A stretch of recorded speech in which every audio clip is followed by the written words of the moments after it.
Wellman TV. Ricardo Willis. Kabanata 71 ngayon, dapat siyang mamatay.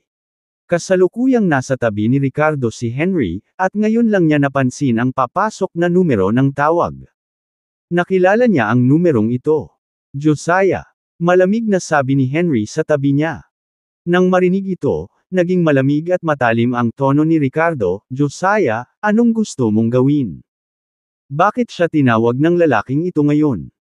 Noong huling pagkakataon ay natakot siya at tumakas na ang buntot sa pagitan ng kanyang mga binti sa lumang mansyon ng pamilya Lowe. Willis, alam mo ba kung nasaan ang anak mo ngayon? Malungkot na tanong ni Josiah. Nang marinig ito, tumibok ang puso ni Ricardo at agad niyang tinanong, anong ibig mong sabihin? Anong ibig kong sabihin? Nasa kamay namin ang anak mo. Kung ayaw mong may mangyari sa anak mo, pumunta ka sa Runlins Manor. Tandaan mo, mag-isa ka. Kapag nalaman naming may kasama kang iba, sinisiguro kong mamamatay ka agad ang anak mo. Mabangis na sabi ni Josiah na may matinding hinanakit. Sila ay nag-imbestiga at nalaman na ang pinakamahalagang tao ni Ricardo ay ang kanyang anak na babae, kaya't hindi sila nag-alala kung pupunta o hindi si Ricardo. Pagkababa niya ng telepono, naging malungkot ang mukha ni Ricardo at nakaramdam ng panggigigil sa kanyang mga mata. Iyon ay isang dampi ng cold-blooded killing intent. Naglakas loob si Josiah na hawakan ang kanyang anak. Ang dragon ay may mga kaliskis na hindi dapat hawakan, kung hindi ay tiyak ang kamatayan. Si Ricardo, na nakaranas ng lahat ng uri ng makamundong lamig at kawalan ng pag-asa, si Nora lamang ang inaalala sa kanyang puso. Masasabing si Nora ang pinakamalaking bottom line sa puso ni Ricardo. Mamamatay ang sinumang nanakit sa kanya. Ricardo, anong meron? Napansin ni Eric ang ekspresyon ni Ricardo at may hinalang tanong. Si Kaylan at iba pa ay tumingin din kay Ricardo na kinakabahan at nagtataka, hindi alam kung ano ang nangyari. Wala lang. Lahat, may kailangan akong asikasuhin. Magkita ulit tayo sa ibang araw. Sabi ni Ricardo habang inubos ang white wine sa kanyang harapan at binati ang lahat bago tumalikod at mabilis na naglakad patungo sa pinto ng private room. Naiwan si Nora sa mga kamay ni Tiger. Hindi niya kayang magsayang ng kahit isang segundo. Nakita ito ni Henry at mabilis na sumunod sa labas habang bumubulong sa tabi ni Ricardo, Mr. Willis, let me bring some people with you. Malapit na noon si Henry. Malabo niyang narinig ang nangyayari. No need. I must go alone. I cannot risk my daughter's life. Thank you for your kindness. Mariin na umiling si Ricardo, tumanggi. Ngunit ang Runlins Manor ay ang punong tanggapan ng Tiger, at doon. Nagmamadaling sinundan ni Henry si Ricardo, sinusubukang babalaan siya sa panganib ng misyong ito. Kahit na mapanganib na lugar, kailangan ko pa ring pumunta. Kung may oras ka, maaari mong tipunin ang iyong mga tauhan at maghanda na sakupin ang kalahati ng teritoryo ng Tiger. Malamig na sagot ni Ricardo. Bakit? Natigilan si Henry saglit. Ang kalahati ay pag-aari ng aking maliit na bayaw. No. What I mean is bakit kailangan kong sakupin ang teritoryo ng Tiger? Si Henry ay mukhang naguguluhan at naguguluhan. Ang tatlong panig siya, Tiger at Mason ay parang isang mazeland na balanse sa Edoland. Walang sino man ang magsisimula ng isang tunay na digmaan sa iba pang dalawang panig ng walang dahilan o magagawang tanggayan sila. Siyempre, hindi naintindihan ni Henry ang ibig sabihin ni Ricardo. Hinihiling ba niya sa kanya na guluhin ang iba pang mga teritoryo ng Tiger kasama ang kanyang mga tauhan para matulungan siyang pigilan si Tiger? Dahil si Tiger at ang kanyang anak ay kailangang mamatay ngayon. Ang boses ni Ricardo ay puno ng nagyayelong determinasyon, iniwan si Henry na nakatulala. Habang naglalakad si Ricardo patungo sa elevator, si Henry ay nakatayong nakaugat sa lugar bago mabilis na bumalik sa pribadong silid. Anong nangyari? Apurahang tanong ni Eric sa apo. Saglit na nag-alinlangan si Henry bago ikinwento ang kanyang nasaksihan. Ang mga mukha ng lahat ng tao sa silid ay malungkot sa pag-aalala.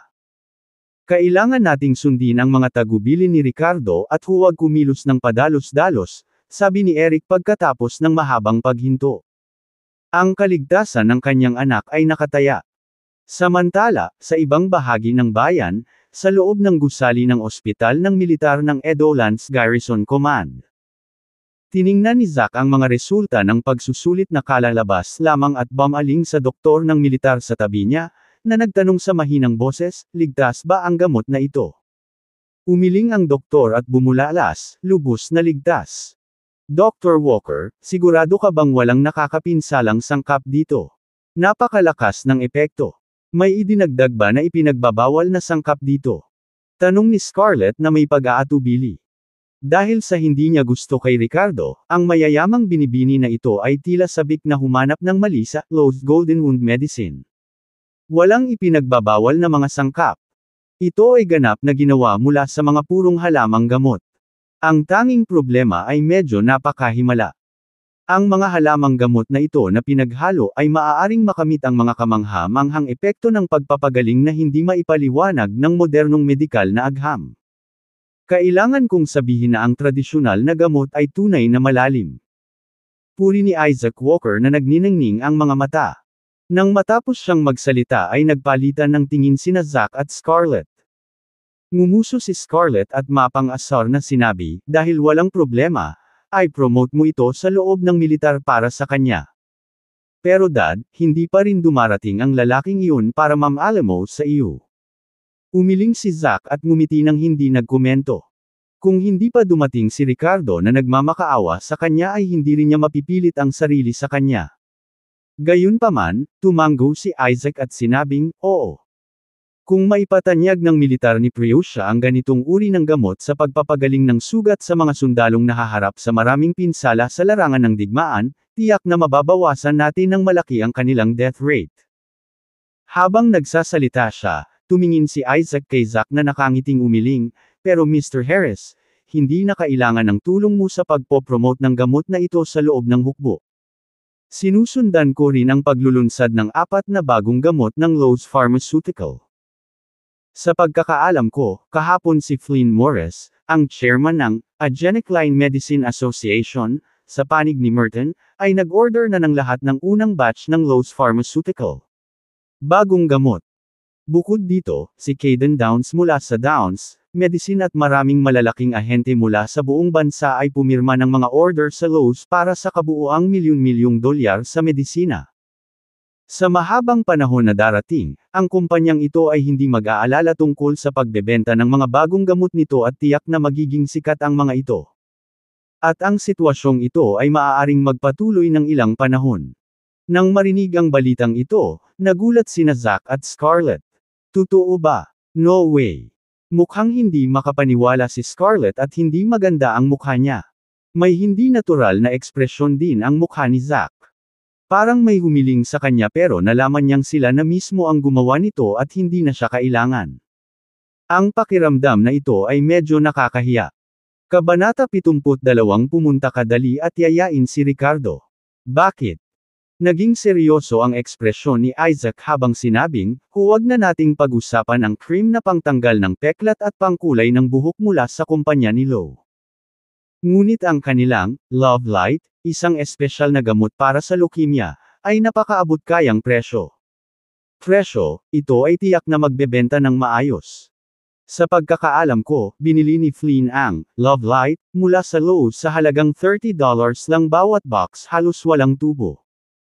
At ang Lowe's Golden Wound Medicine ay mababa rin ang presyo sa $10 lamang bawat bote. Sa totoo lang, hindi pa ako nakarinig ng ganitong matapat na kumpanya ng parmasyutiko. Kung ang mga gamot na ito ay hindi maaaring magpatuloy sa pagbebenta ng maayos, ito ay hindi makatarungan. Mukhang nabigla sina Zack at Scarlett nang marinig nila ito at saka nagpakita ng hiya na halos hindi mahahalata. Ano? Ang presyo ng pabrika ng Love Light ay $30 lang. Masyadong mura iyon. Ipinakilala ni Ricardo ang ganitong uri ng gamot para lang makinabang ang milyon-milyong pasyente ng leukemia. At $10 lang din ang presyo ng Golden Wound Medicine ni Lowe. Sa madaling salita, ang dalawang bagong gamot na ito ay hindi para kumita ng pera. Hindi mapigilan ni Zack na mapangiti at umiling. Perspective. It's all about perspective. I can't believe how keen-minded I was. Noong si Ricardo pa lang ang humiling sa akin na i-promote ang Golden Wound Medicine ni Lo, akala ko gusto niya akong kumita. Minamaliit ko ang sitwasyon at maling hinuhusgahan ko ang kanyang mga intensyon, bamantong hininga siya. Kinagat ni Scarlett ang kanyang mga labi at nagmungkahi, bakit hindi mo lapitan ang lalaking iyon at tulungan siya? Mapanuksong tiningnan ni Zack ang kanyang anak at sinabing, kailangan pa ba niya tayo? Ang lalaki ay nakakuha na ng mga order na nagkakahalaga ng milyon-milyong dolyar ng maaga. Biglang may kumatok sa pinto. Binuksan ito ni Zack at nakita si Ralphie na hinihingal sa labas. Ano ang nangyayari? Matigas na tanong ni Zack. General, may kakilakilabot na nangyari. Ang mga tropa sa ilalim ni Stephen ay nagsasanay sa gubat nang makasagupa nila ang mga dayuhang mersenaryo. Sila ay dumanas ng matinding pagkatalo. At ang mga nakaligtas ay pawang nasugatan ng isang espesyal na punyal na may 3 talam. Kritikal ang sitwasyon. Seryosong sabi ni Ralphie. Namutla ang mukha ni Zack nang marinig ang balitang ito. Makalipas ang ilang minuto. Dumating si Zack sa silid ng ospital ng militar kung saan nakahiga ang mga sugatang sundalo sa bawat kama. General, may ilan pang ward sa malapit kung saan may kabuuang 41 sundalo ang nasugatan. Lahat sila ay nasa kritikal na kondisyon. Nagulat si Ralphie. Matindi ang pagkibot ng talukap ni Zack nang marinig ang numerong ito. Matapos suriin ang mga sugat ng mga sundalong ito, lalong namutla ang kanyang mukha. Ang mga sugat sa mga sundalong ito ay pawang isang uri ng matalim na pinsala. Ang sandata na ginamit ng kaaway ay ang internationally banned na natatanging triple-edged bayonet. Ang sandata na ito ay may uka ng dugo na napakasama. Hindi lamang ito maaaring magdulot ng malubhang pinsala sa panahong iyon, ngunit ang mga sugat na nilikha nito ay halos imposibleng maghilom. Dahil nasugatan ng ganitong uri ng triangular na bayonet, masasabing tiyak ang kamatayan. Kahit na nailigtas ang mga sundalong ito at ipinadala sa ospital ng militar, walang magandang solusyon. Ang hemostatic na gamot na ginagamit ng Garrison Command ay hindi makakapigil sa ganitong uri ng sugat. Sa bilis na ito, ang mga sundalong ito ay malapit nang mamatay sa pagdurugo. Stephen, kumapit ka ng mahigpit. Sa sandaling ito, nakatayo rin si Blake sa tabi ng kama ng ospital, sumisigaw na may malungkot at nag-aalalang ekspresyon. Damn it! Hindi ko akalain na dito ako mamamatay. Mahinang sabi ni Stephen, nawalan ng kulay ang labi. Dumudugo ng husto ang 2 sugat sa hita at balikat nito, at hindi mapigilan ng tourniquet, gamot o makapal na gasa ang pagdurugo. Sa sandaling ito, tumunog ang telepono ni Blake at sinagot niya ito sa isang apurahang tono, Orion, anong problema? I met Ricardo today. I have to call you guys and tell you, don't mess with this guy if ever you meet him again, paos na sabi ni Orion. I know. Don't even bother telling me. Stephen isn't doing well, mapilit na sagot ni Blake. Anong nangyari? Tanong ni Orion na hindi alam ang nangyari. Nang mga sandaling iyon, biglang may naalala si Scarlett, na sumunod sa kanyang ama sa silid. Tay, ang gamot. Ang gamot ni Ricardo. Subukan mong gamitin ang gamot ni Ricardo. Bulalas niya. Natarante si Zack sa paalala ng kanyang anak at mabilis na naglabas ng bote ng Lowe's Golden Wound Medicine mula sa kanyang bulsa. Pagkatapos ng mga nakaraang pagsubok at pagsubok sa kanyang sarili, kalahati na lang ang natitira niyang bote na ngayon ay nasa ilalim na lamang ng bote. Hawak ang isang kislap ng pag-asa, winisika ni Zack ang ilang gamot sa sugat ng isang sundalo. Ito ay gumagana. Ito ay talagang gumagana. Bulalas niya habang namamangha silang pinagmamasdan habang ang kanina'y hindi gumaling na sugat ay nagsimulang maglangib at tumigil sa pagdurugo sa isang kapansin-pansing bilis. Bilis! Bumili ka na ng Lowe's Golden Wound Medicine. Tuwang-tuwang utos ni Zack habang lumingon kay Ralphie at iba pang mga doktor sa silid. Muling kumislap ang mga mata ni Scarlett sa pagtataka sa mahimalang gamot ni Ricardo. Dati silang nagpigil mula sa pagsulong ng gayong hindi kapani-paniwalang lunas para sa kanilang sariling mga kadahilanan ngunit ngayon ay parang dapat nilang itinulak ito sa lahat ng dako.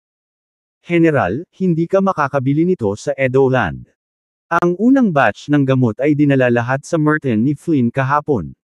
Sabi ni Isaac na may mapait na ngiti. Habang nagsasalita ay gumagalaw ang katawan ni Zack na parang tinamaan ng malakas na suntok. Damn it! This is a disaster. Bakit nangyari ito? Ang buhay ng mga sundalo ay nasa bingit ng kamatayan, at walang oras upang pumunta sa Merton upang bumili ng gamot. Sa sandaling ito, puno ng panghihinayang ang puso ni Zack. Kung tinanggap niya ang alok ni Ricardo ng mas maaga ng walang hinala, ang unang batch ng Lowe's Golden Wound Medicine ay na-promote para magamit sa Garrison Command sa Edoland. Iligtas sana nito ang mga pinsala ng mga sundalong ito. Bilisan mo. Hanapin mo si Ricardo. Siya ang gumawa ng gamot, at dapat may paraan siya para mailigtas ang mga sundalong ito. Makipag-ugnayan sa pamilya Lowe. Gamitin ang lahat ng paraan para makuha si Ricardo. Bilisan mo. Sigaw ni Zack na may pulang mata. Noon lang, ibinaba ni Blake ang telepono kay Orion at binati ng malakas si Zack, "General, alam ko kung nasaan si Ricardo." "Nasaan siya? Dali, sabihin mo sa akin." Agad na tanong ni Zack. Tiger's Runlins Manor, dapugad ng isang malaking shot mula sa Edolands Underground. Ang anak ni Ricardo ay kinidnap ni Tiger. Ipinaabot ni Blake ang mensahe ni Orion kay Zack. Damn it! Nanghihingi ng gulo ang tigre. Ipagkalat ang balita. Pagsamasamahin ang lahat at ibagsak ang Runlins Manor. Bilisan mo. Kabanata 73 Ricardo, ano ba talaga ang iyong pinagkakatiwalaan? Pagkalabas ng square window, hindi na sumakay si Ricardo sa kanyang sasakyan. Sa halip, tumakbo siya ng mabilis gamit ang kanyang dalawang paa.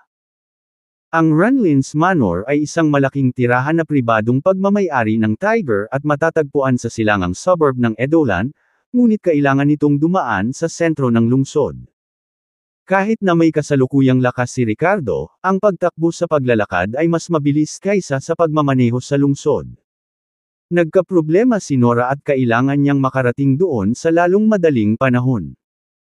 Ang makapangyarihang pangangatawan ni Ricardo ay nagpatakbo sa kanya na parang isang mabilis na sasakyan, kasabay ng tunog ng hangin na umaalingaw-ngaw sa kanyang mga tainga. Gayunpaman, ang hindi alam ni Ricardo ay hindi pa nahuhulog si Nora sa mga kamay ni Tiger. Sa liblib na seksyon ng kalsada na iyon. Sa Toyota Land Cruiser ng Tiger, isa sa kanyang mga alipors na nagngangalang, Leo, ay kakababa lang ng telepono nang makaramdam siya ng malakas na impact. Pagkatapos ay umikot ang lahat. Matapos ang ilang ikot na pag-ikot at paghinto ng kanilang Range Rover Sport na sasakyan sa gilid nito, lumabas si Mason at tatlong iba pa at nagmamadaling tinungo sina Claudia at Nora. Samantala, sumugod ang iba pang alipors mula sa iba't ibang sasakyan patungo kay Leo na halos hinayla palabas kasama ang isa pang tao mula sa loob ng tumaob na Toyota Land Cruiser. Woo! Nakita ni Nora ang banggaan habang hawak-hawak ni Claudia na tinakpan ang bibig para pigilan ang pagsigaw nito. Nagulat noong una si Nora ngunit natuwa nang makita niya si Mason na mabilis na naglalakad palapit sa kanila. Ang kanyang malalaking mata ay kumikinang sa pananabik habang siya ay patuloy na gumagawa ng mga tunog patungo sa kanya na sabik na iniabot ang kanyang maliit na kamay patungo sa kanya. Nora noon pa man ay hinahanap-hanap niya ang kanyang ina, ngunit ngayon ay nakaramdam siya ng takot at pagkabalisa sa pag-iisip tungkol sa kanya. Sa ganitong sitwasyon, ang makita si Mason at ang dalawang lalaki na madalas sumando sa kanya mula sa paaralan ay isang malugod na sorpresa para kay Nora. Bitawan mo ang bata. Malamig na tahol ni Mason kay Claudia.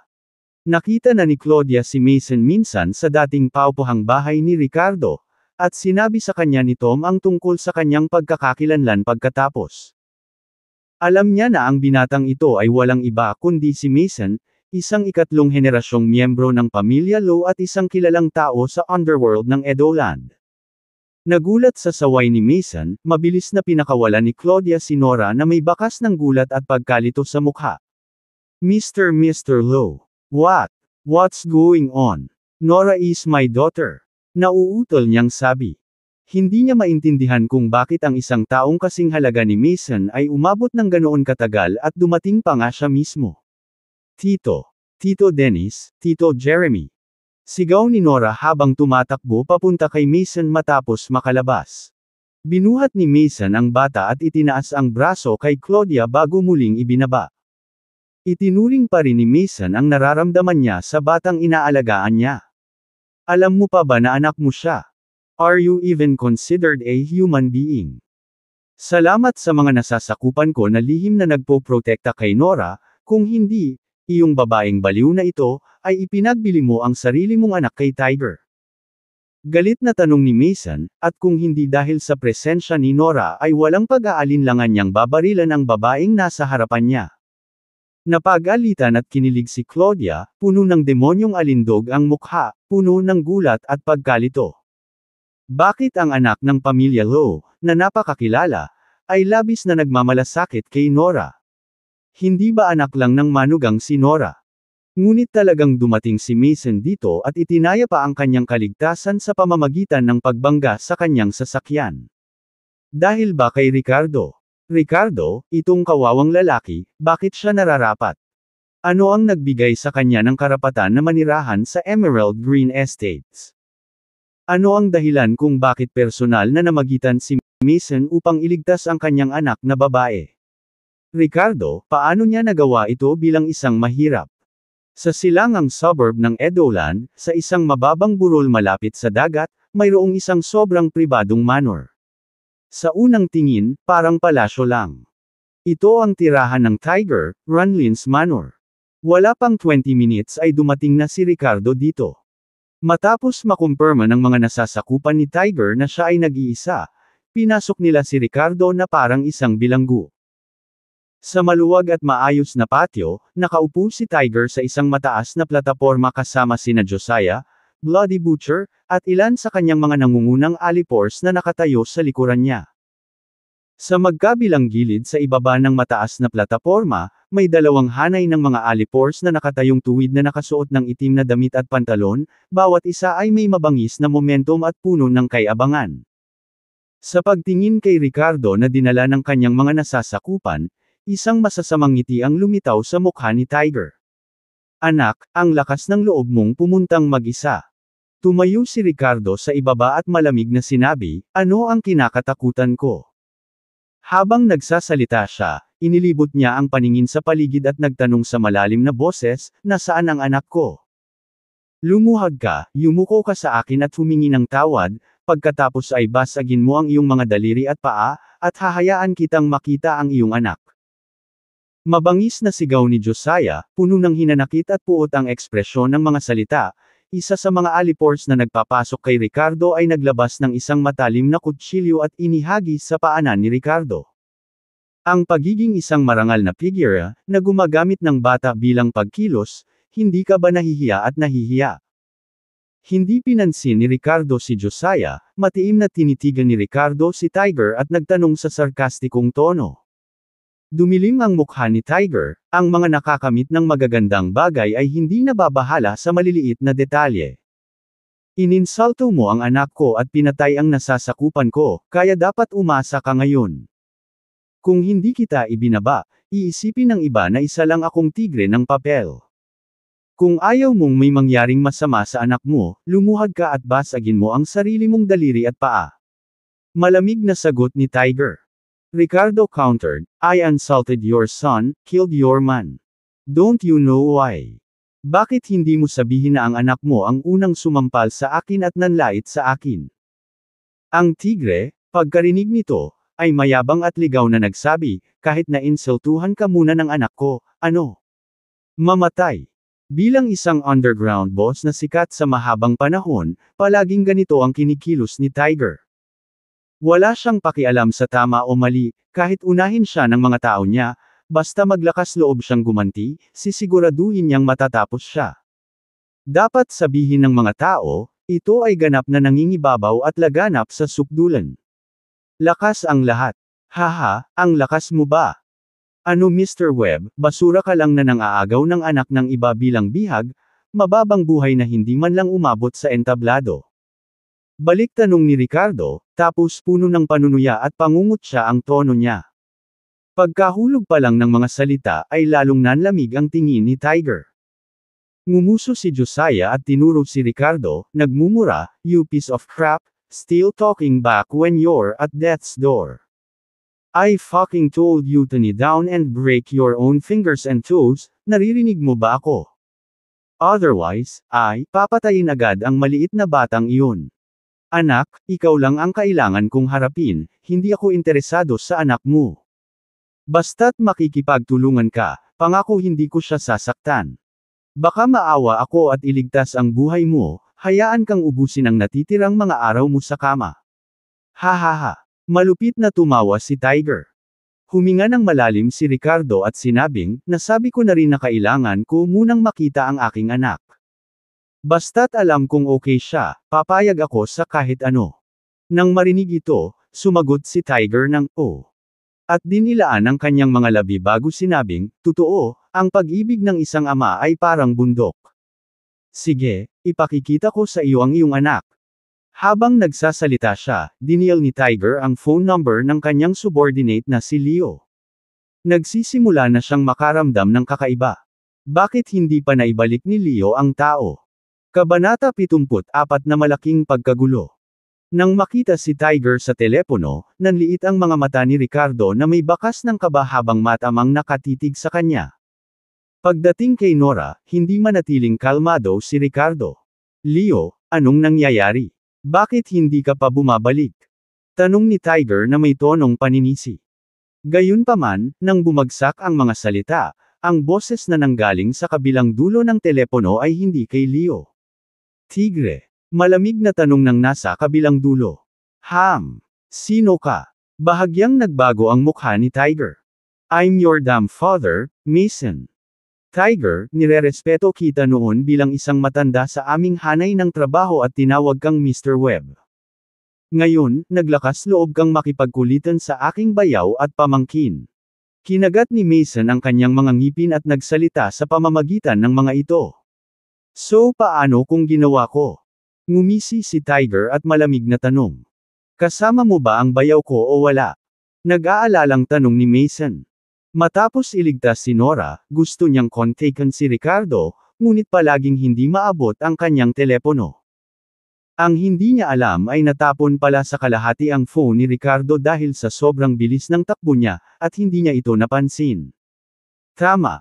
Malamig na sabi ni Tiger. Bitawan mo ang bayaw ko, kung hindi, papatayin ko si Leo." Pananakot ni Mason. "You're overthinking it. Simula nang dumating si Ricardo ngayon, hindi ko sinasadyang umalis siya ng buhay." Walang pakialam na sinabi ni Tiger na wala siyang pakialam sa buhay o kamatayan ng kanyang subordinate na si Leo. "Ano ba? Kung maglakas loob kang hawakan ng isang buhok ang bayaw ko, magdedeklara ako ng digmaan sa iyo." Nang marinig ito, nagbago ang mukha ni Mason at galit na umungol. "War. Sa tingin mo ba natatakot ako sa'yo?" Ngumisi si Tiger at saka direktang ibinaba ang telepono. Isang pares ng masasamang mata, nakatitig kay Ricardo na may mabangis na kulay, na nagbabalak na patayin siya. Sa sandaling ito, tumaas ang isang kilay ni Ricardo at sinabing, "Anong problema? Hindi mo ba nahuli ang aking anak?" Mula sa ekspresyon ni Tiger at sa ilang mga salitang binibigkas sa tawag sa telepono, nahulaan na ni Ricardo kung ano ang nangyayari. "So what? This is my stronghold, where I have hundreds of subordinate and skilled fighters abound. I don't need your daughter as a hostage. Crush lang kita." Malamig na ngumuso si Tiger at saka ikanaway ang kamay. "Uulitin ko, lumuhad ka at basagin mo ang sarili mong daliri at paa, at baka maligtas ako sa buhay mo. Kung hindi, tadteren kita ng pagkaing isda." Nagbabanta din ang tono ni Josiah, at ngumiti siya ng pilit habang sinasabi, "Kahit na may kaunting lakas ka, humarap sa napakaraming tao ngayon at kasama ko at si Butcher dito, wala kang pagkakataong mabuhay. Ngayon ay mayroon kang dalawang pagpipilian. Ang isa ay upang lumuhad ka na parang aso at humingi ng awa, upang ikaw ay mabuhay sa pamamagitan ng pagkapit sa buhay. O, kamatayan." Gayunpaman, habang bumabagsak ang mga salita, dahan-daang umiling si Ricardo. "I have a third option. Fight like a wolf and then annihilate you all. Don't worry, hindi makakatulong ang paghingi ng awa. Habang nagsasalita siya, isang malakas na aura ng pagpatay ang nagmula kay Ricardo. Sa pagharap sa mga kaaway na gustong saktan si Nora, ang pagnanais ni Ricardo na pumatay ay napakalakas. Hindi sila nagtagumpay sa pagkakataong ito, kaya paano ang susunod na pagkakataon? Kaya ang ganitong uri ng tao ay hindi maaaring panatilihin. Ang Tiger, nang marinig ito, ay nagkaroon ng napakasamang ekspresyon at ibinaling ang kanyang ulo upang bigyan ng isang sulyap ang Bloody Butcher. Gayunpaman, nakatayo pa rin siya doon at walang balak na kumilos. Ngayon ang anak na babae ni Ricardo ay hindi nahuli, ang taong ito ay walang pag-aalinlangan pagdating sa paggamit ng karahasan. Para sa kaligtasan, nagpasya si Bloody Butcher na hayaan ang ibang tao na subukan muna ang lakas ni Ricardo. Magmamasid siya at pagkatapos ay gagawa ng desisyon. Naunawaan din ni Tiger ang iniisip ni Bloody Butcher. Hindi siya nasasakupan, at hindi niya ito mapipilit na sumunod sa mga utos. Patayin mo siya. Utos ni Tiger sa iba pa niyang alipors. Sa susunod na sandali, sa kabila ng nakakapasong araw sa itaas, may kislap ng malamig na bakal at hangin ng nalalapit na kapahamakan. Ang dalawang hanay ng mga lalaking nakasuot ng itim ay naglabas ng kanilang mga kutsilyo at palakol, ang kanilang mga mata ay nakatutok kay Ricardo. Kasabay nito, bumuhos ang mga miyembro ng gang ni Tiger mula sa lahat ng panig ng ari-arian. Bawat isa ay may hawak na nakamamatay na sandata na may matinding determinasyon sa kanilang mga mata. Hindi bababa sa 3 o 400 tao ang nakapalibot sa Ricardo tulad ng isang napakalaking black tide. Maging ang mga nangungunang mandirigma ng Tiger ay humakbang ng may pananakot na kapangyarihan na tumugma sa lakas ni Black King Kong. Anak, kahit na may bagsak mo ang Black King Kong, kaya pa rin ng mga langgam ang pumatay ng mga elepante. Ngayong araw ay hindi ka aalis dito ng buhay. Malamig na ngumisi si Tiger. Ikaw ay patay na karne. Si Josiah ay tumawa ng baliw. Ito ang aking tunay na kapangyarihan, pagmamalaki ni Tiger. Nasa Runlins Manor lang ang mga taong ito. Ilang dekada na akong namuno sa Edoland. Ang lakas ng loob mong hamanin ako. Marami akong tao, maraming pera at maraming kutsilyo. Ang pagdurog sa iyo ay parang pagdurog ng langgam. Ipinagyayabang ng tigre ang pagmamalaki, pakiramdam na siya ang hari ng lugar na ito. Ang pagkakaroon ng maraming tao. Ano ang silbi? Tumingin si Ricardo sa paligid na may malamig na tono. Sa pagharap sa pulutong ng mga itim na figure, hindi siya nagpakita ng anumang takot ngunit sa halip ay nakaramdam siya ng matinding pagnanais na lumaban sa loob niya. Parang naka-embed sa dugo niya ang fighting instinct niya. Matapos manahin ang Dragon Soul Jade Pendant, unti-unting naging dominant force si Ricardo. Sa sandaling ito, para siyang dragon na nakikipaglaban sa kagubatan. Boom! Boom! Boom! Gayunpaman, sa sandaling iyon, may nangyaring hindi inaasahan. Ilang malalakas na pagsabog ang yumanig sa lupa ng Runlins Manor na parang nanginginig. Ang mga pader na nakapalibot sa pribadong manor na ito ay gumuho dahil sa marahas na pambobomba. Tat-tat-tat-tat. Ang sumunod na segundo ay nakakita ng mga taong may dugong bakal na sumugod mula sa lahat ng direksyon na may mahusay na sinanay na mga yapak. Nakasuot sila ng unipormeng pang-combat at ganap na armado ng mga live ammunition na may dalang hangin na may dugong bakal at usok ng pulbura. Pakay. Isang matunog na tunog ng kalansing ang bumangon. Hilyek. Hilyek. Hilyek. Pinalibutan ng libu-libong sundalo ang mga nasasakupan ni Tiger, bawat isa ay may maitim na baril na nakatutok sa mga miyembrong ito ng masasamang puwersa. Mga miyembro ng pangkat ng Tiger, makinig kayo. Ihulog ang inyong mga armas, ilagay ang inyong mga kamay sa inyong mga ulo, at yumuko sa lupa. Kung hindi, tiyak na kamatayan ang haharapin ninyo. Umalangaw-ngaw ang isang engrandi at mataas na boses. Sunod-sunod na tumabi ang mga sundalo sa isang direksyon, at pumasok ang isang sasakyang militar. Sa sumunod na segundo, isang matangkad at maringal na figure ang tumalon mula sa sasakyan. Ito ay walang iba kundi si Zack, ang Supreme Commander ng Edoland Garrison Command. Natulala. Napatulala ang lahat. Hlang. Hlang. Hlang. Nagdulot ng kaguluhan ang tunog ng mga sandata tulad ng machete at palakol na nahulog sa lupa. Ngayon lang, ang mabangis na mga alipores na nakasuot ng itim ay parang mga pagong, nakayuko at nakatikip ang kanilang mga ulo. Ang mga tinatawag na eksperto at matitigas na lalaki ay nag-alinlangan sandali, ngunit sumunod din. Tunay na kahanga-hanga ang tigre, at talagang matigas din ang malalaking kuha na ito ng underworld. Gaano man sila katigas at mayabang, kaya ba nilang tumindig laban sa marahas na makinarya ng estado? Sa harap ng mga regular na puwersang ito na may dugong bakal, ang mga tauhan ni Tiger ay parang mga manok at aso. Sa harap ng sitwasyong ito, kumaibot ang mga talukap ng mata ni Tiger at namutla si Josiah. Ano ang nangyayari? Noong nakaraan, ang kanilang mga paksayon sa ilalim ng lupa ay nag-away sa isa't isa nang hindi nagdulot ng anumang malaking kaguluhan. Bakit naalarma ang tropa ng Garrison Command sa pagkakataong ito? Kabanata 75 Walang paggalang. Siyempre, nakilala ni Tiger si Zack.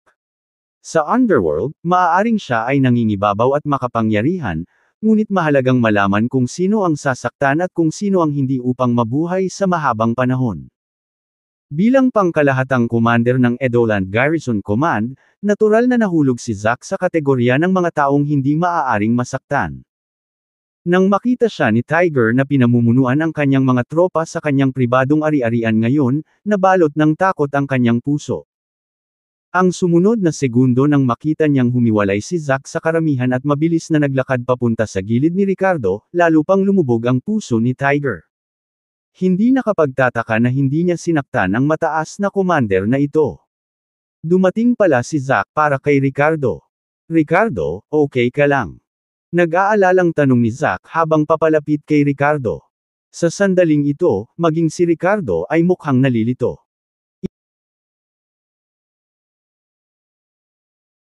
Ricardo ay mukhang nalilito.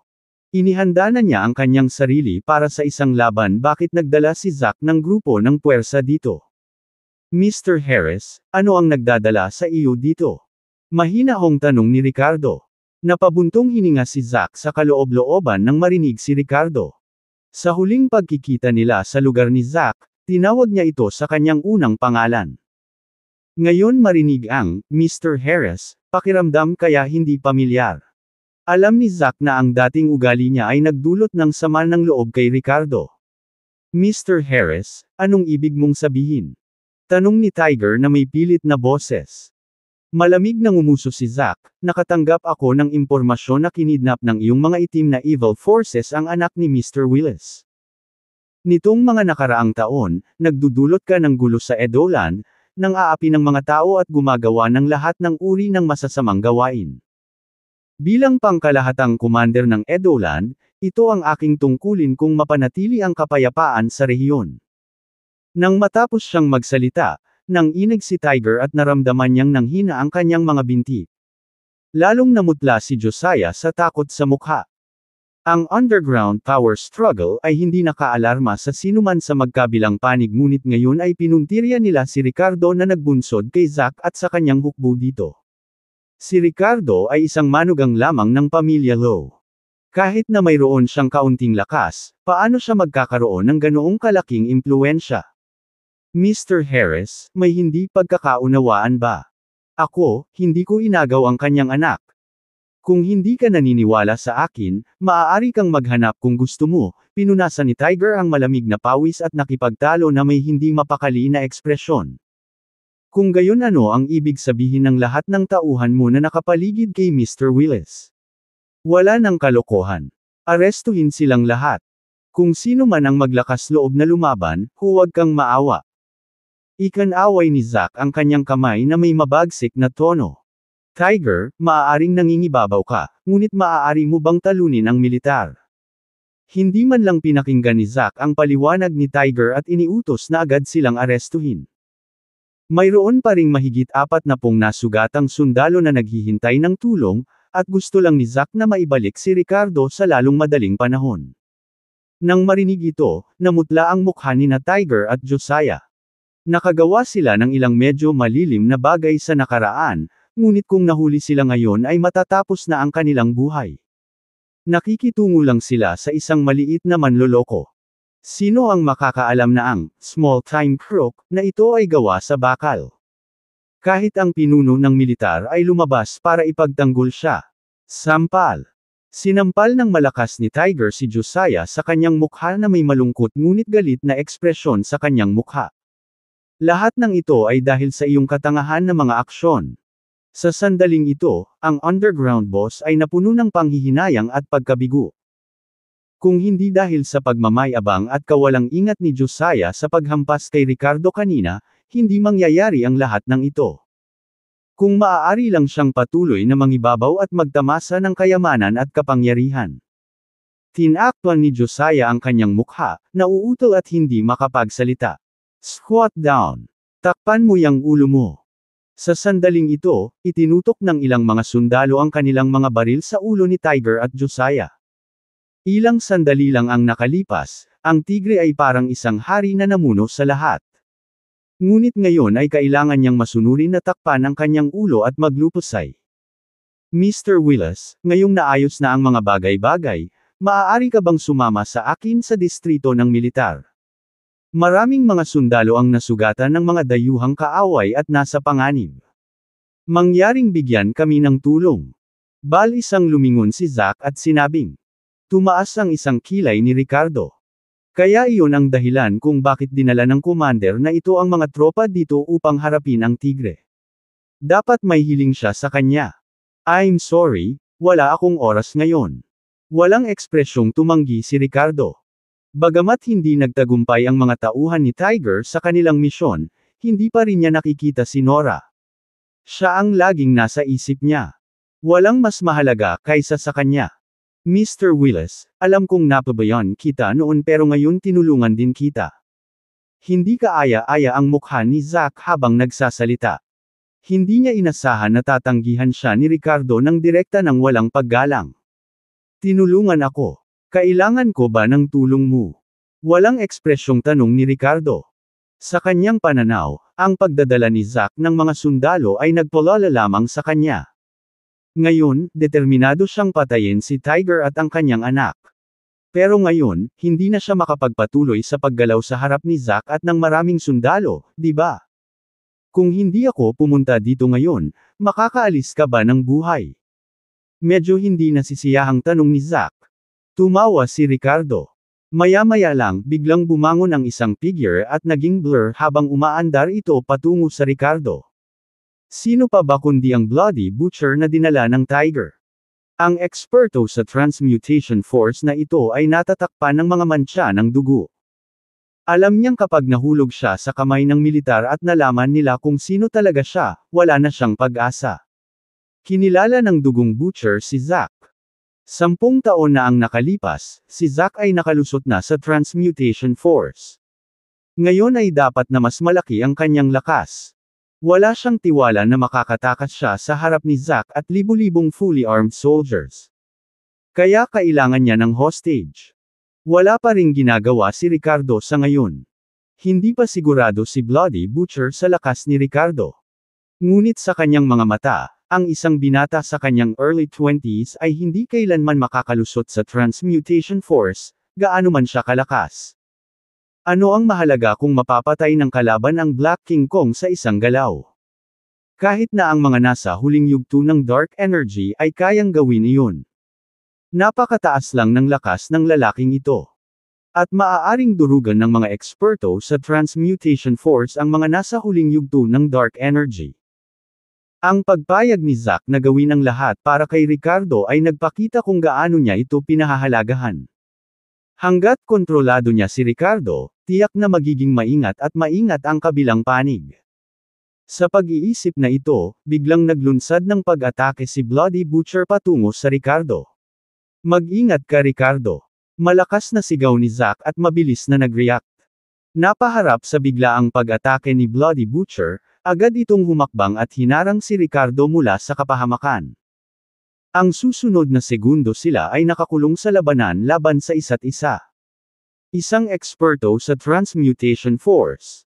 Sa sandaling nagpalitan sila ng suntok, naramdaman ni Zack ang lamig sa kanyang gulugod at nagpakawala ng mahinang ungol.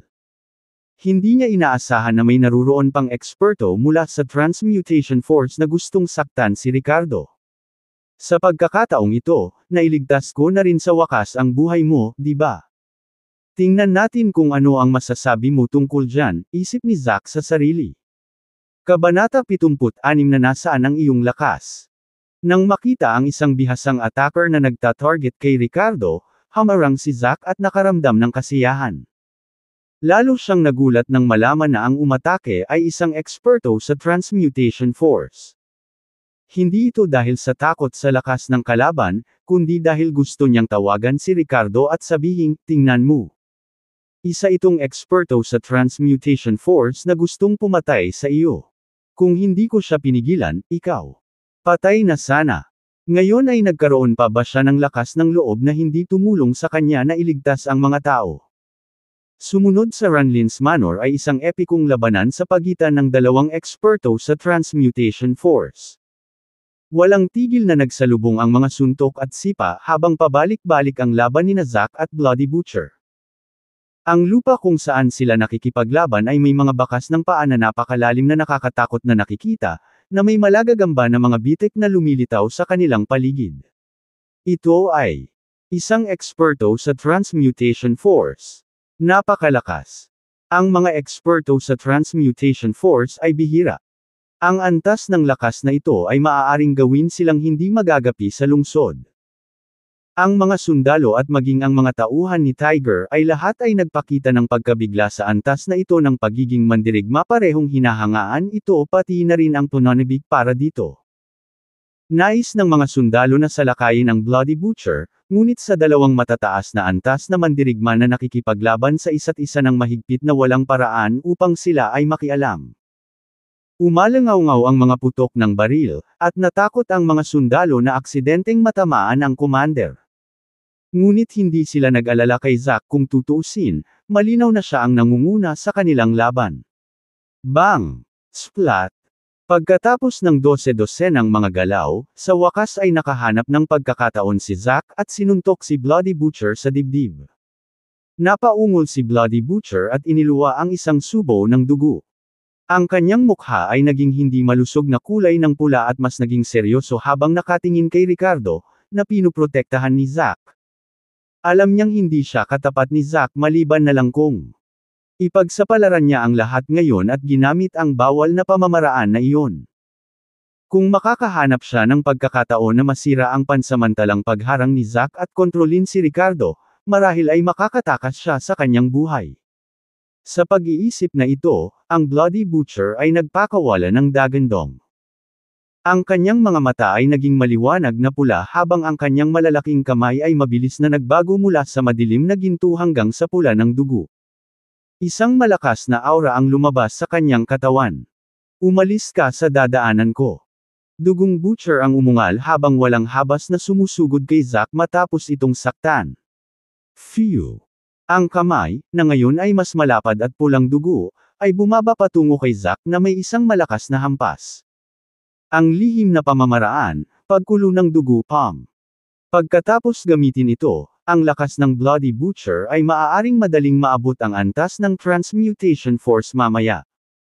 Gayunpaman, ang kanyang lakas ay bumagsak sa Dark Force Realm pagkatapos. Ang gastos ay hindi maliit. Pero ngayon ay wala na siyang pakialam doon. Hindi niya kayang mahulog sa kamay ni Zack kahit anong mangyari. Nakaharap sa Bloody Butcher sa sandaling ito, ang mukha ni Zack ay nagpapakita ng kaseryosohan at pag-iingat habang nagngangalit ang kanyang mga ngipin at humarap sa kanya. Walang humpay ang mapurol na tunog ng pagbabanggaan ng kanilang mga katawan.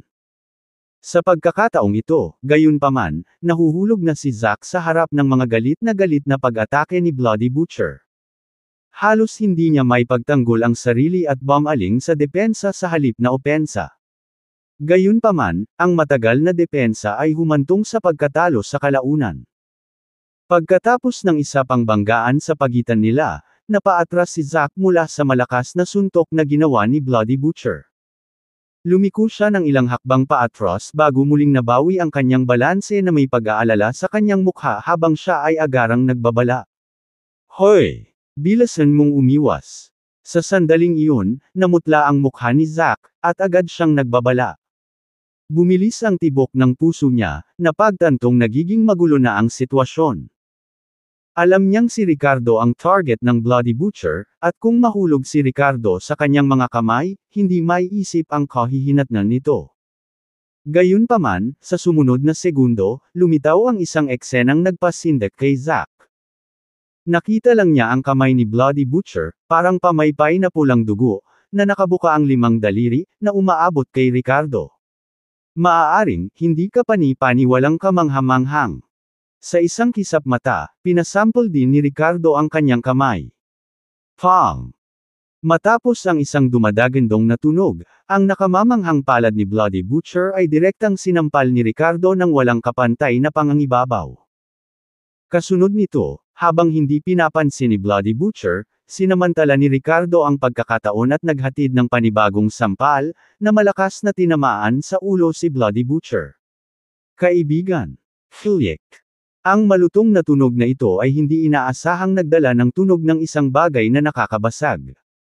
Ang ulo ni Bloody Butcher ay agad na nabalot ng ambon ng dugo, at ang kanyang katawan ay lumipad pabalik. Sinamahan ng mapurol na kalabog, ang Transmutation Force powerhouse na ito, pagkatapos lumapag, ay kumaibot ng ilang beses at tuluyang nawala ang anumang palatandaan ng buhay. Sa mas malapit na pagsusuri, sa ilalim ng kanyang ulo, mayroong isang nanlilisik na pool ng pula at puti. Ang sampal pala ni Ricardo ay direktang pumutok sa kanyang ulo. Sa sandaling ito, tumahimik ang buong venue. Sa isang eksena na may libu-libong tao, nagkaroon ng hindi inaasahang kumpletong katahimikan. Tigre, Josiah, at ang kanilang mga kampa na hindi pa naaalis ay pawang nanginginig sa kahihiyan at namamanhid sa kanilang mga anit. Nanlaki din ang mga mata ng mga sundalo ng Garrison Army. Napatulala si Zack, at ang kanyang karaniwang marangal at kalmadong mukha ay puno ng hindi makapaniwala. Medyo nakakatawa yung itsura. Hindi mo ba narinig na sinabi kong lumayo ka? Napatingin si Ricardo sa katawan ni Bloody Butcher at napaawang ang mga labi. Namilog ang talukap ng mata ni Zack at hindi niya maiwasang mapawisan. Ang paalala na ito ay orihinal na sinadya para kay Ricardo, ngunit ang taong ito ay nagsasalita na para bang siya mismo ang nagpapaalala kay Bloody Butcher. Gayunpaman, tila ang dapat iwasan ngayon ay talagang Bloody Butcher. Ricardo, ikaw. Huminga ng malalim si Zack at gustong tanungin si Ricardo, "Are you okay?" Ngunit pagkatapos ay nilamon ito pabalik. Ano ang mali sa kanya? Mukha ba siyang may problema? Ang problema ay Bloody Butcher. Zack, sa tingin mo ba kailangan ko pa ng tulong mo? Pinunasan ni Ricardo ang kanyang mga kamay at mahinahong tanong. Nang marinig ito, napalitan ng hiya ang mukha ni Zack. Kailangan ba talaga ni Ricardo ang tulong niya? Siya mismo ang lumaban kay Bloody Butcher at kahit na siya ang may kapangyarihan noong una. Hindi madaling talunin siya. Nang maglaon, nang gumamit si Bloody Butcher ng ilang lihim na pamamaraan, nahulog si Zack sa isang hindi magandang posisyon. Pero si Ricardo, sinampal siya ng isang kamay hanggang mamatay. Ano ang nangyayari dito? Sa pagkakataong ito, lumingon si Ricardo at malamig na tumingin kay Tiger at Josiah na ini-escort ng ilang kawal. Pagkatapos ay hakbang-hakbang, naglakad siya patungo sa mag-ama. Ano? Anong ginagawa mo? Ricardo, huwag kang magulo. You can't mess around. Anong ginagawa mo sa harap ni Commander? Tumatawag ako ng pulis. Mr. Harris, iligtas mo ako. Nakaharap sa namamalagi na aura ng kamamatay lang na Bloody Butcher at Ricardo na papalapit ng hakbang-hakbang, si Tiger, ang underground na amo, ay nakaramdam ng panik sa kanyang mukha. Diretsyong sigaw pa ni Josiah. Naramdaman nila ang isang pahiwatig ng pagpatay na layunin na nagmumula sa Ricardo na nagpabilis ng kanilang mga puso. Kahit ang kilalang young master ay sumisigaw na ngayon tungkol sa pagtawag ng pulis. Huwag kang kabahan. I just want to ask, Mr. Webb, where your strength lies. Bakit hindi ko makita? Kabanata 77 payag lang ako, hindi dapat. Sabi ni Ricardo at inabot para tapikin si Tiger. Pagkatapos, mahina niyang tinapik ng 2 beses ang dibdib ni Josiah. Halos matakot si Tiger at ang kanyang anak sa ginawa ni Ricardo. Takot talaga sila sa sampal ni Ricardo. Maaari itong pumatay sa kanila. Ang pagiging nasa bilangguan, marahil ay maaari silang lumabas sa loob ng kanilang buhay. Kahit na may maraming taon ng karanasan sa negosyo at malalim na impluwensya, maaari pa rin nilang matamasa ang yaman at kasaganaan. Pero kung sinampal sila ni Ricardo hanggang mamatay, game over na talaga. Mr. Willis, huwag maging impulsive. Kumikislap ang mga mata ni Zack at nagpayo siya sa malalim na boses, saka iwinagayway ang kanyang kamay sa mga sundalong nasa ilalim ng kanyang utos, bilasan mo at kunin mo sila. Ang pagpatay kay Bloody Butcher ay wala. Ang pag-atake ng isang napakadelikadong kriminal, ang pagkontra sa nakamamatay na puwersa ay talagang isang makatwirang paraan ng pagkilos. Ngunit sina Tiger at Josias ay nasakop na. Kung muling gagawa ng hakbang si Ricardo laban sa kanila, hindi may iwasang magdulot ito ng gulo. Sa pagmamasid sa mga sundalo na naghihiwalay ng landas, si Tiger at ang kanyang anak, kasama ang kanyang mga alipors, ay dinala lahat. Sa kaibuturan ng mga mata ni Ricardo ay sumili ang lamig. Pagkatapos ng 7 araw, tiyak na mamamatay si Tiger at ang kanyang anak. Walang nakakaalam na ngayon lang ay tila kinukutya lang ni Ricardo ang 2 tao sa loob ng ilang pangungusap, ngunit sa totoo lang ay naipasok na niya ang isang nangingibabaw na enerhiya ng dragon sa kanilang mga katawan. Sa sandaling dumating ang oras para sa isang outbreak, sila ay magdurusa mula sa isang ruptured heart area sa puso at mamatay, na kung saan ay medikal na kilala bilang biglaang kamatayan. Muli, kung gusto nilang saktan ang kanyang anak, dapat silang mamatay. Bayaw! Sa sandaling ito, isang boses ang tumunog. Buong pagmamalaking nakatayo si Mason sa direksyon ng southern gate ng estate, kasama ang isang siksik ang pulutong ng mga tao sa likod niya, na may bilang na hindi bababa sa 4 o 500. Gayunpaman, ang mga taong ito ay pinigilan ng mga sundalo sa labas, at nakatutok din sa kanila ang maitim na busel ng mga baril. Alam na si Ricardo ay, nakulong, sa kuta ng Tiger, talagang tinipon ni Mason ang kanyang mga puwersa at dumating upang patayin sila. Pero pagdating nila, dinala na ni Zack ang security forces. Para sa mga tulad ni Mason, nagbigay lamang ng babala si Zack na huwag ng gulo pa at hayaang dumaan ang mga sundalo. Mason, nasaan si Nora? Tanong ni Ricardo.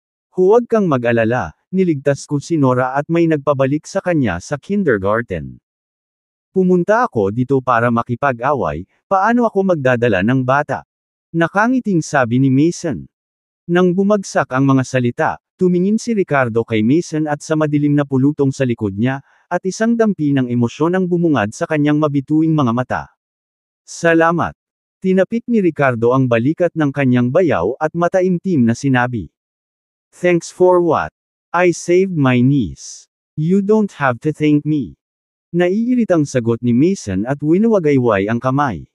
Sa sumunod na sandali, sumulpat si Dennis na may kasamang magulong babae.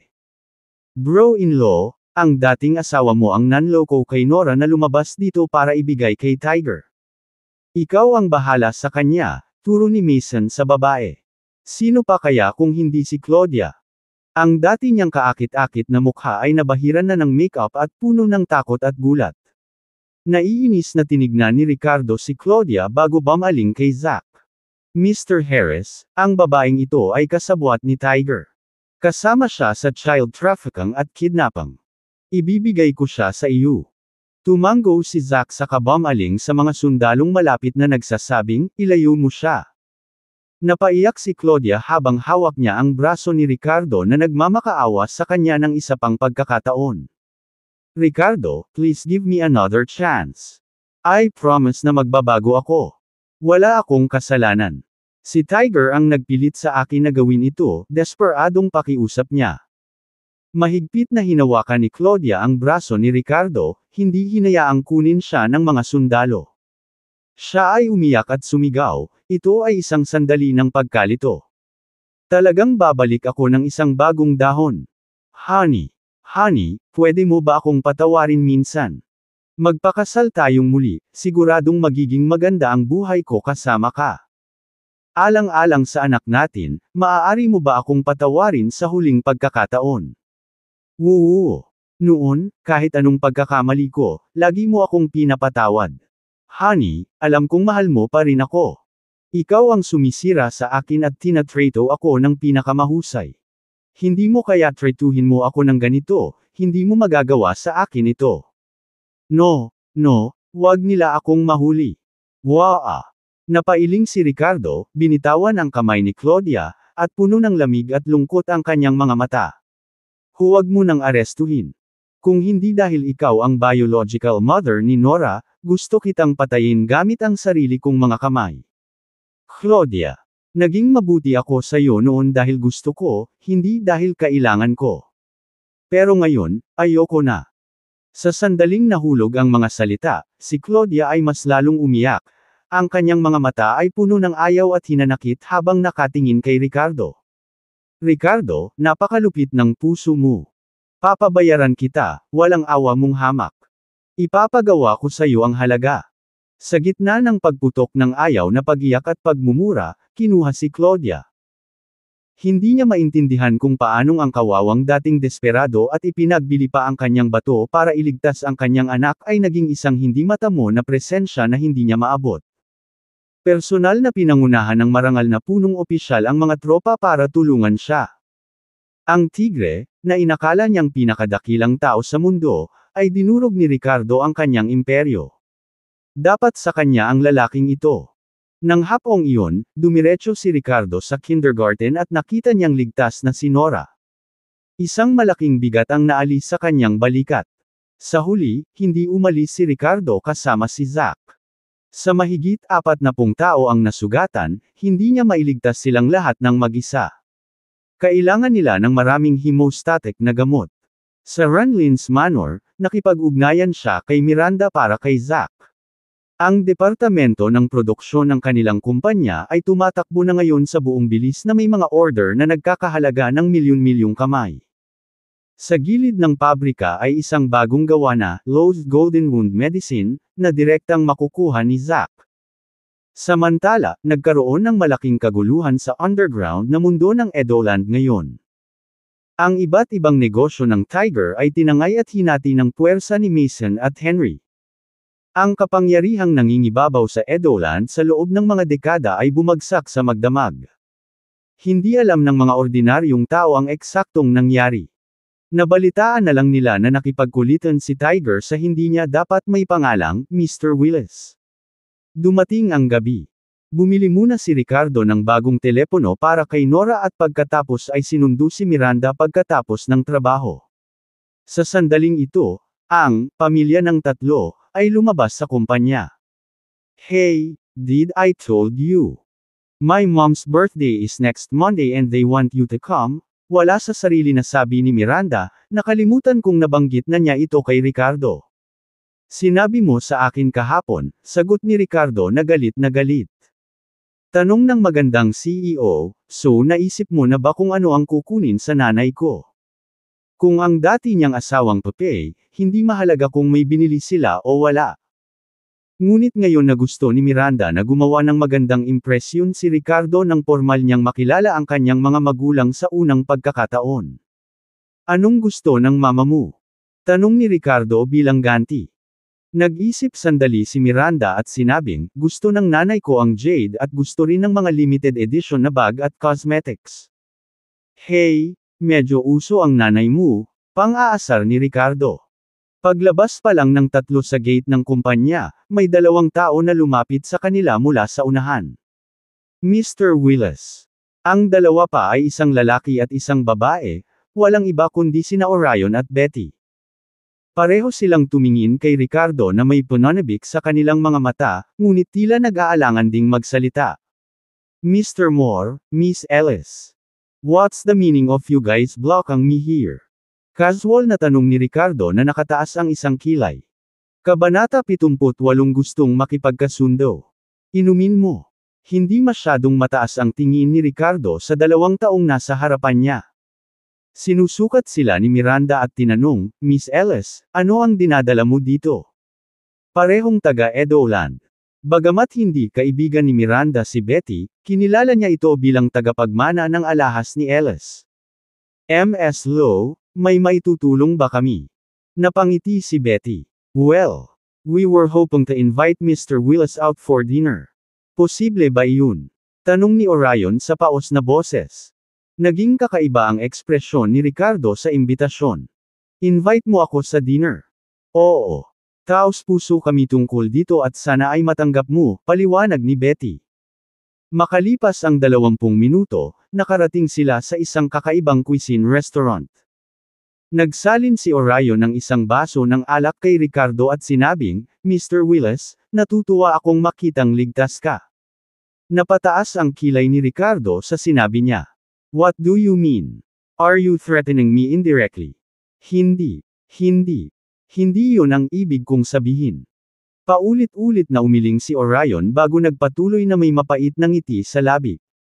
Mr. Willis, pinangunahan ka ba ni Tiger doon kanina? Nagpadala ba si Zack ng mga tropa para tumulong? Walang ideya si Ricardo sa nangyayari ngunit tumango pa rin.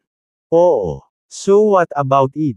Ngumiti si Orion at sinabing, to be honest ako ang nagpasa ng impormasyon tungkol sa pagkakatrap mo sa headquarters ng Tiger kay Zack. So, you see. I've actually helped you, di ba? Nang matapos siyang magsalita, ipinilig ni Nora ang kanyang maliit na ulo at kinusot ang kanyang malalaking mata, at sinabing, Daddy, sinusubukan bang humingi ng pabor sa iyo ang tiyuhin na ito? Sa kabila ng kanyang murang edad, si Nora ay napakatalino at naunawaan ang banayad na mga pahiwatig ni Orion. Mr. Moore, kung may sasabihin ka, sabihin mo lang, sabi ni Ricardo. Okay. Natatawang awkward ni Orion. Mr. Willis, I heard that your medical skills are superb. Nasunog ako noon ng alak at ang sabi ng doktor ay magkakaroon ng permanenteng pinsala. Sa tingin mo magagagamot mo ba ako?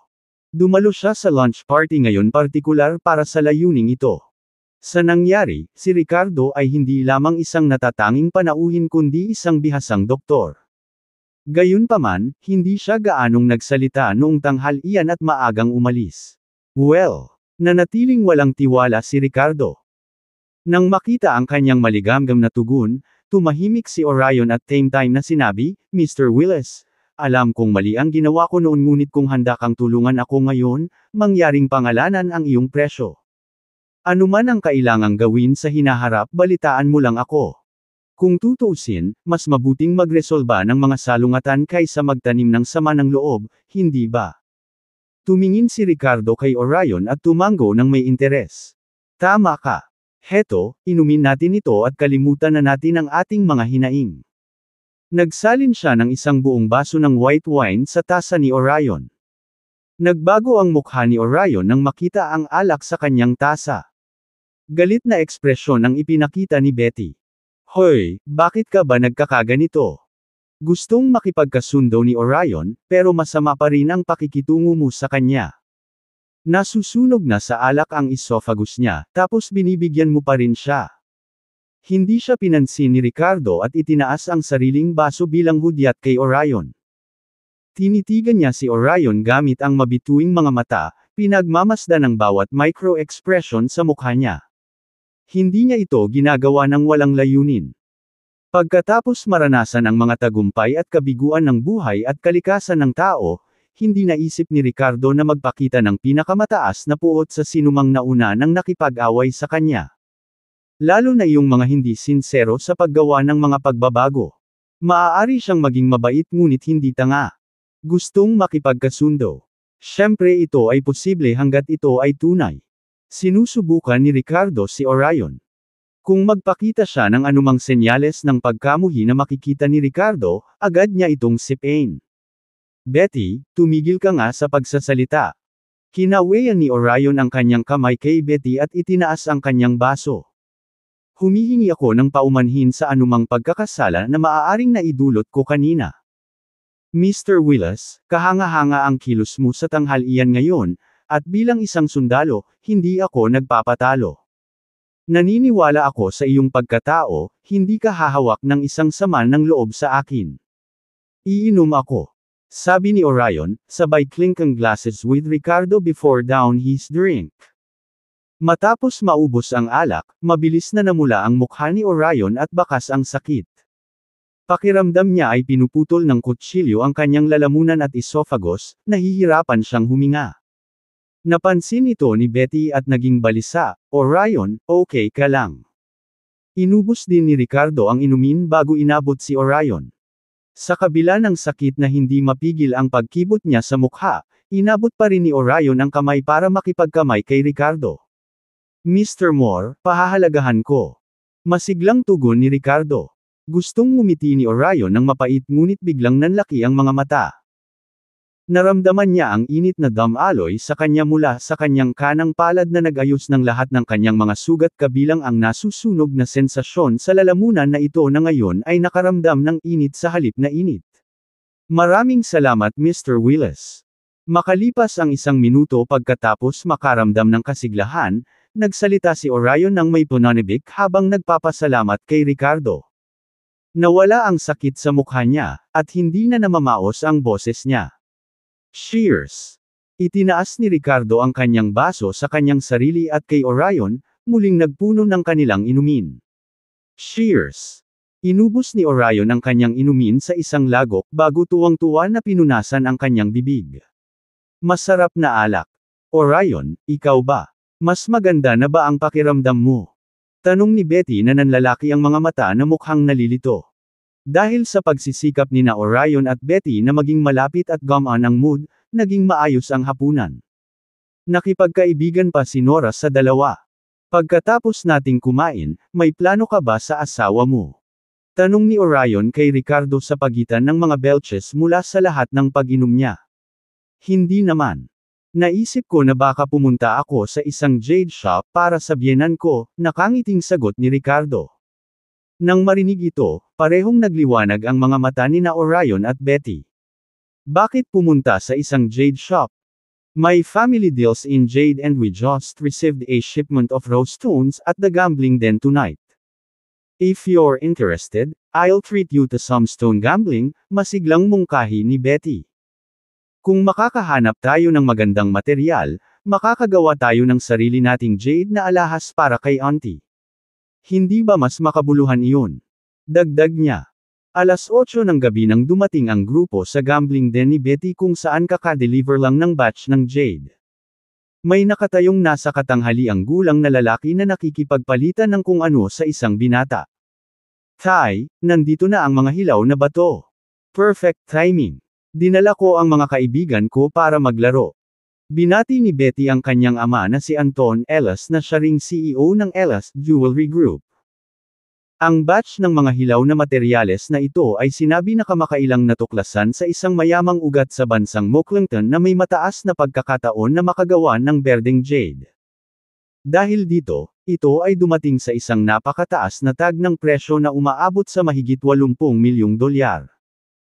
Personal na dumating si Anton upang pangasiwaan ang kontrol sa kalidad nito at nang makita niyang dinadala ng kanyang anak na babae ang mga kaibigan para magsaya sa halip na mga usapin sa negosyo, naiinip siyang kumaway sa kanya. Gayunpaman, isang pamilyar na boses ang tumunog. Miranda. Oh, and you brought along your gigolo. Ang binata na nakikipagpalit kay Anton ay may isang napakagandang babae na nakatayo sa tabi niya. Ito ay walang iba kundi si Harlow, ang pinsan ni Miranda. Siya ay tumingin ganap na napakarilag. Kabanata 79 na bet kita. Nang makita si Harlow ay agad na nagdilim ang mukha ni Miranda at tumalikod ito nang hindi siya kinikilala. Samantala, interesado lamang si Ricardo na suriin ang mga hilaw na bato at hindi mapakali sa pakikipagtalo sa isang babae. Nagsalubong ang kilay ni na Betty at Orion, at tinanong ng huli si Ricardo, sino siya? My sister-in-law. Don't mind her, dismissive na sagot ni Ricardo. Ha? Sino ka sa tingin mo? Ang manugang ng pamilya ko. Ngini siya ni Harlow. Sa pagkakataong iyon, isang binata na kanina pa nakikipagpalitan ng mga salita kay Anton ay nagtaas ng kilay sa pagtataka habang sinusulyapan si Miranda bago mapang-asar na sukatin si Ricardo. Pagkatapos ay tinanong niya si Harlow, siya ba ay bagong live-in na bayaw? Hoy! Bantayan mo yang bibig mo. Hindi mo pwedeng pagsalitaan ng ganyan si Mr. Willis. Mahigpit na babala ni Betty. Daddy, ayoko nitong mga tita at tita. Nakapout si Nora habang nakahawak sa kamay ni Ricardo at bumulong sa kanya. Nagalit din ang batang babae nang marinig na may nagsasalita ng masama tungkol sa kanyang ama. Okay lang. Wag na lang natin silang pansinin na tumatahol na parang aso, mahinahong sabi ni Ricardo kay Nora. Ngumiti si Ricardo at binuhat si Nora sa kanyang mga bisig. Nang marinig ito, dumidilim ang mukha ng binata habang tinuturo si Ricardo at minumura, "Bastos ka, sinong tinatawag mong aso? Isang walang kwentang freeloader na tulad mo ang naglakas loob na kumilos ng mayabang. Iilan lang ang alam mong remedyo na nakatulong sa iyo. Babae gumawa ng ilang mga crappy na gamot. Narinig ko na nakatanggap ka ng mga order na nagkakahalaga ng $1,000,000 at ngayon ay iniisip mo na ang iyong pamilya ay madaling kumita ng bilyon-bilyon sa isang pagpapadala lamang ng mga kalakal na ito." Hinawakan ni Harlow ang braso ng binata nang may himpapawid at pagmamalaki habang ipinakilala niya ito kay Miranda. "Miranda, let me introduce my boyfriend Cuthbert Atkinson to you. Cuthbert's father is Crinford's largest wholesale dealer of jade raw materials who specializes in import from overseas. In the future, all their assets will belong to Cuthbert. We're talking about at least hundreds of millions dito." Napatingin si Cuthbert kay Ricardo na nakahawak kay Nora at sinabi kay Miranda, "Ms. Lowe, kahit gusto mo ng lalaki para sa sarili mo, huwag kang magpakatanga sa mga segunda manong gamit sa anak. Ano ang kinalaman nito sa iyo?" Malamig na tanong ni Miranda na kitang-kita sa magaganda niyang mga mata ang galit at pagkasuklim. Hinayla niya si Ricardo at sinabing, "Tara na." Ayaw niya ng gulo o pakinggan ang kanilang mapang-uyam na salita. Sa puntong ito ay galit na galit din si Orion habang pinandilatan niya si Cuthbert na walang ibang gusto kundi turuan siya ng leksyon. "Ikaw ang humihingi nito. Wag mo na silang pansinin, mag-focus tayo sa pagpili ng jade," putol ni Ricardo kay Orion at patuloy na pinagmamasdan ng mabuti ang tumpok ng mga hilaw na bato habang hawak-hawak si Nora. Ngumisi si Harlow sa eksena, "Tingnan mo siya, parang may nakikita siya. Tulala. Haha, tinutulungan ba niya si Mr. Ellis na mag-inspeksyon ng mga paninda?" Lahat ito ay mga mataas na kalidad na hilaw na bato na mina mula sa mayamang hukay ng Mocklington. "Alam mo ba kung paano makilala ang mga ito? May nakikita ka ba?" Panunuya ni Cuthbert. Tinitigan ni Ricardo ang batch na ito ng mga hilaw na bato na may pabago-bagong ekspresyon sa mukha. Mayroon ding isang matandang lalaki na nasa edad 60 taon na may hawak na flashlight at iba't ibang instrumento na maingat na sinusuri ang mga hilaw na batong ito. Patuloy niyang pinupuri ang kanilang kalidad. Ang apelyido ng matandang ito ay Carney at mayroon siyang matunog na palayaw sa industriya na tinatawag na Sky Eye Carney. Siya ay isang espesyalista na kinuha ni Anton sa mataas na presyo upang tulungan siyang suriin ang batch ng kalidad ng mga kalakal na ito. "Mr. Carney, kamusta?" Walang pakialam si Anton sa mga salungatan sa pagitan ng ibang tao ngunit inaalala lamang ang kalidad ng batch na ito ng mga kalakal. "Walang problema. Ang mga hilaw na batong ito ay lahat ng mataas na kalidad na may mataas na posibilidad na makagawa ng berdeng kulay. Mr. Ellis, makatitiyak kang sulit na bilhin ang mga ito," kumpiyansa na tumanggo si Brandon Carney at sinabi. Nang marinig ito, bahagyang ngumiti si Anton at tumanggo bilang pagsang-ayon. Gayunpaman, sa sandaling ito, biglang nagsalita si Ricardo at sinabi ang isang bagay na nakakagulat. "I think Mr. Ellis should not buy this batch of goods. These stones are all garbage." Natigilan ang lahat at gulat na napatingin kay Ricardo. "Ang daldal mo." Galit na sagot ni Cuthbert. "Ricardo, nagseselos ka lang na mas magaling si Cuthbert sa'yo, kaya sinasadya mo siyang suruan dito. Masasabi pa ba ng mata mo ang pagkakaiba ng mabuti at masamang hilaw na bato?" Ngumisi si Harlow. Ngumuso si Brandon sa galit. "Young man, you can eat anything but your words should be careful. What do you mean? Do you think I will cheat Mr. Ellis?" Madilim din ang ekspresyon ni Anton. "Anak, nandito ka ba para guluhin ako? Sinaman niya ng tingin si Betty na para bang sinasabi kung bakit siya nagdala ng ganoong tao para guluhin siya. Nagpout si Betty at tumingin kay Ricardo nang nagtatanong na tingin.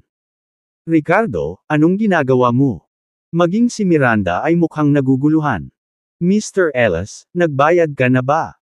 Kung hindi pa, I advise you to cancel this batch of goods or else I guarantee that it will be total loss.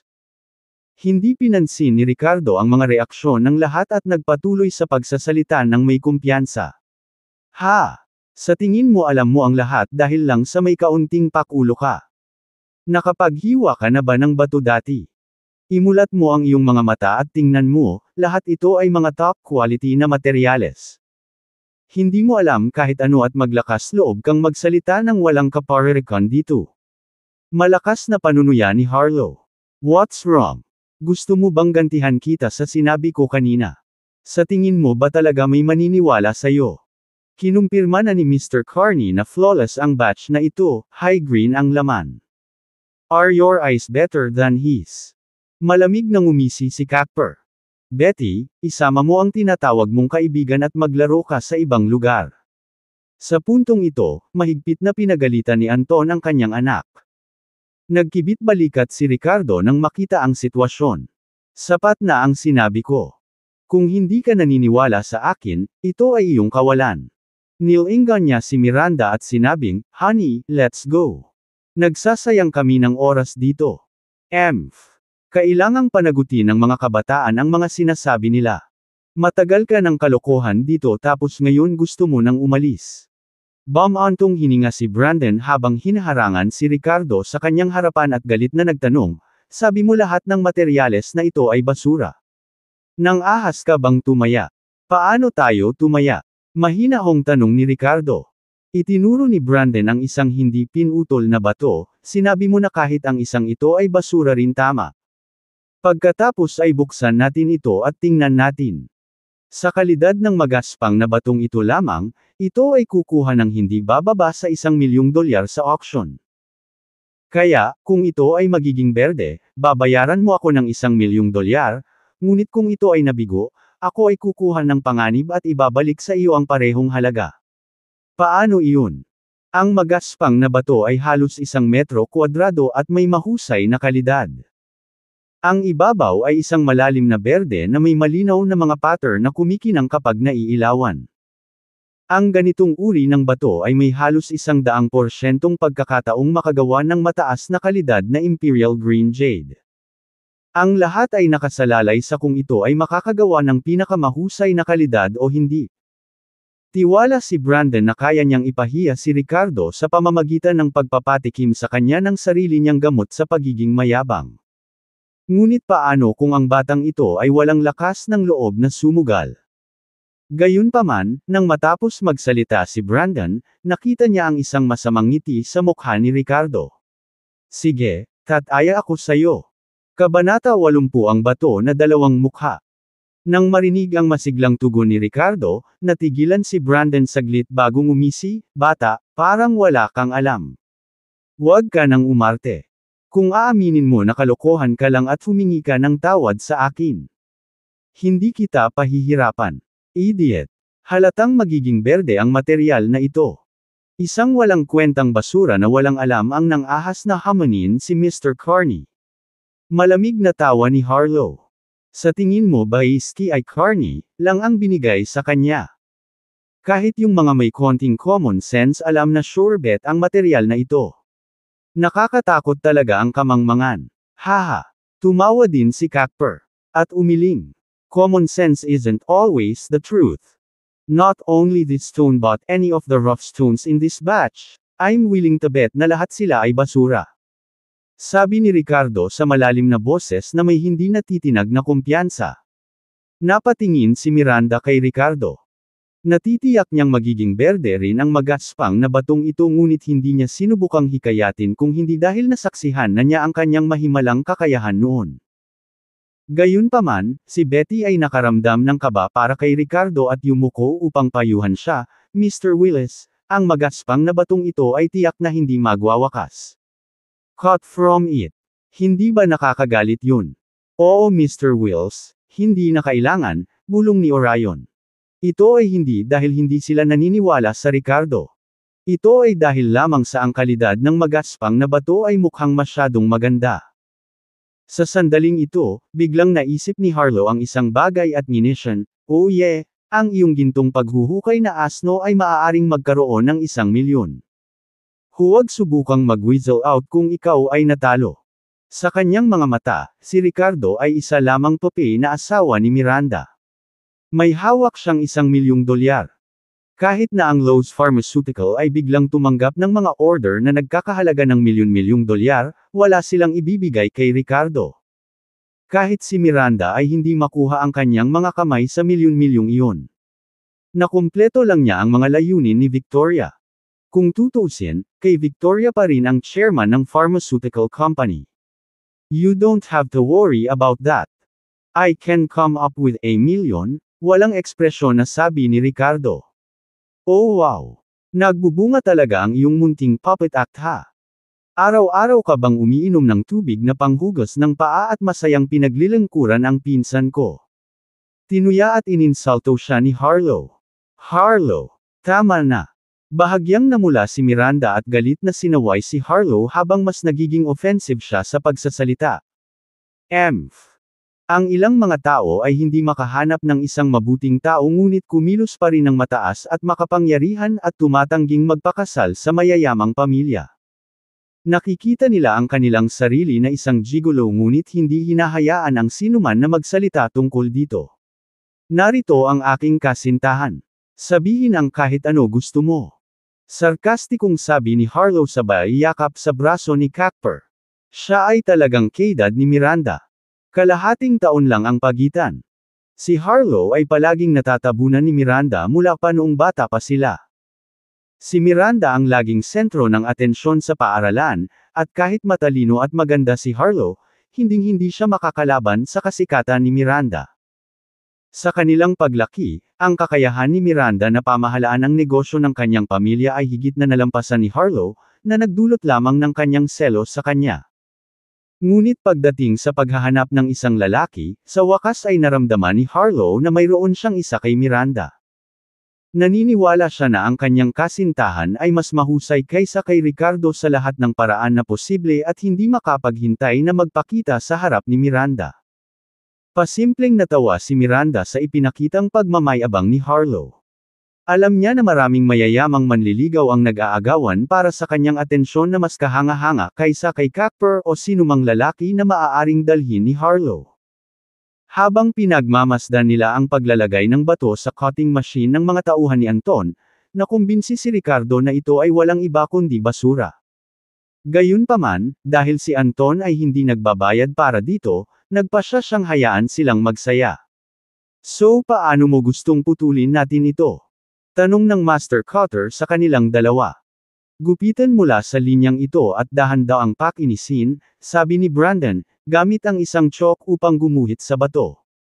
"Sa tingin ko dapat na lang natin itong hatiin sa kalahati mula sa gitna. Don't waste our time." Naiinip na sabi ni Ricardo, na iniikot ang mga mata. Nginitian siya ni Harlow, "Sinisikap mo lang na sirain ang batong ito dahil alam mong matatalo ka kay Mr. Carney at ayaw mong makuha niya iyon. Huwag kang masyadong pilipit sa iyong pag-iisip, binata," malamig na sagot ni Brandon. Kumunat ang noo ni Anton kay Ricardo at mas lalo siyang naayawan. Pakiramdam niya ay hindi lang mahilig magsalita ng malaki ang binatang ito, ngunit mayroon din siyang masamang motibo. Huwag kang makinig sa kanya. Kung ano man ang sabihin ni Mr. Carney ay napupunta. Ngumisi si Cacper at nagsalita si Brandon. Ang dalawang stone cutting masters ay tumango at hindi pinansin si Ricardo habang itinutok ang kanilang cutting machine sa linya at sinimulang putulin ang bato. Ilang taon na silang karanasan sa pagtulong kay Anton sa paghiwa ng mga bato, kaya alam nila kung ano ang kanilang ginagawa. Ang magaspang na ito ay malinaw na magandang material na may 80 hanggang 70% na posibilidad na makagawa ng berdeng jadeite o kahit na top-grade jadeite. Sino ang magmumungkahi na hatiin ito sa kalahati? Intentional sabotage lang yun. SSESSSL. Sa gitna ng nakakatusok na tunog ng alitan at pagputol, nabuo ang pulbos na bato ng puting ambon. Nilapitan ni Ricardo si Nora at lumayo, ngunit lahat ng iba ay tumangala at lumapit, tinitigan ng mabuti. Berde, berde, sabik na bulong ni Brandon na may pag-asa. Gayunpaman, habang lumalalim ang talim ng lag-ari, hindi maiwasang magbago ang kanyang mukha. Basag. Habang nahati sa kalahati ang magaspang na bato, kitang-kita ang dalawang kulay abo-puting ibabaw. Ilan lamang sa hindi magandang na buong berdeng mga ugat at batik-batik ang bahagyang naipamahagi na parang sinusubukan nilang linlangan ang mga tao. Nabigo ito. Ito. Paano ito nangyari? Nanlaki ang mata ni Cooper at Harlow na may hindi makapaniwala sa kanilang mga mukha. Hindi. Manipis lang itong hiwa. Maghiwa ulit tayo. Si Brandon ay gumuhit ng isa pang linya, hindi sinasadyang sabihin. Sinundan ng dalawang lalaki ang linyang ito upang makahanap ng magandang entry point at muling itinaas ang isang pagsabog ng puting ambon sa ibabaw ng bato. Gayunpaman, ang resulta ay pareho pa rin. Hindi. Imposible. Magpaputol ka. Ang pangit ng mukha ni Brandon habang sumisigaw na nanlalaki ang mga mata. Sa isang nakakatusok na tunog ng chirp chirp, ang orihinal na batong ito ay pinutol sa 7 piraso bago huminto. Paano ito posible? Napakaganda ng kalidad ng orihinal na batong ito. Paano ito magiging ganito? May mga pagkakataon din si Mr. Carney na nagkakamali siya ng paghuhusga. This is too weird. Paanong naging ganito?